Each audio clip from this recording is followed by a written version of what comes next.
Anne is said to have given Harry the cold shoulder when he returned to the UK in April for Prince Philip's funeral, after the Sussexes hit out at the firm in their bombshell Oprah Winfrey interview. However, the Princess Royal's early life choices helped set a precedent for Harry and Meghan when they started to push back against the restrictions of life behind palace walls. Anne wanted to raise her children as private citizens, just like Harry and Meghan, and chose to live away from the traditional palaces by buying her own Gloucestershire estate, Gatcombe Park. Similarly, the Sussexes chose to leave Kensington Palace estate less than a year into their marriage and relocate to a more private home in Windsor, Frogmore Cottage. In his book, Princess Anne, a biography, Nicholas Courtney explained how the Princess Royal bucked the trend repeatedly when it came to setting up her family life. Mr. Courtney claimed that journalists and biographers who visit Gatcombe for the first time are still struck by the informality of the place.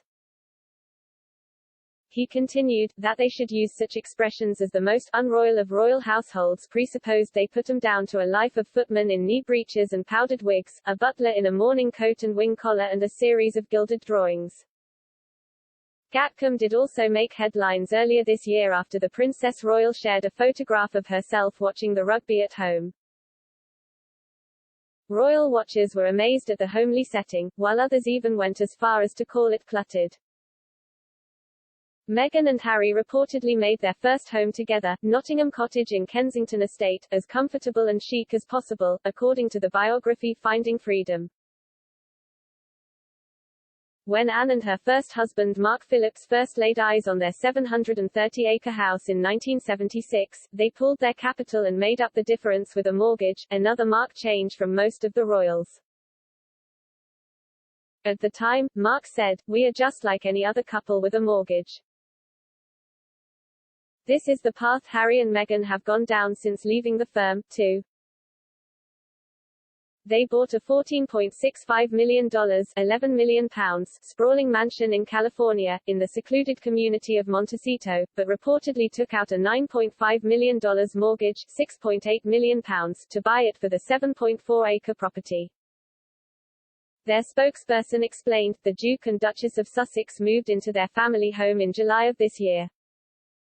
They have settled into the quiet privacy of their community since their arrival and hope that this will be respected for their neighbors, as well as for them as a family. Their new home is 100 miles away from LA, where they briefly settled. Like Anne, Harry reportedly found it difficult in the busy city and sought privacy away from the crowds. According to Mr. Courtney, the Princess Royal once admitted that she liked her alone time. She said, "After I've been in public for some days, I want to be on my own." She added, "It's nice to go off and not talk and be on your own, you need it."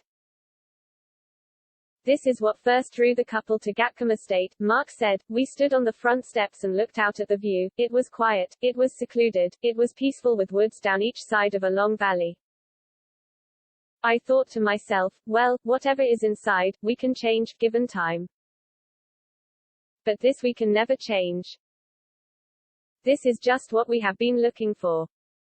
Harry and Meghan even tried to keep the location of their new home a secret for several months when they first relocated out of LA.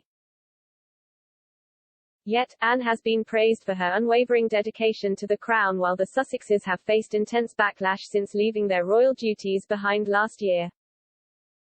Anne's first husband Mark also turned down the Queen's offer of a royal title, preferring to use his army prefixes, while their children, Peter Phillips and Zara Tindall, were raised without any titles. During their interview with Oprah, both Meghan and Harry said they had been deeply hurt when it seemed their firstborn Archie was not going to have the title of a prince when he was born, and therefore would not have the accompanying security. There is also widespread speculation over whether Prince Charles told the couple he would change legislation so Harry and Meghan's children, Archie and Lilibet, still do not become prince and princess even when their grandfather inherited the throne. Princess Anne, a biography, by Nicholas Courtney was published in 1986 by Weidenfeld and Nicholson and is available here.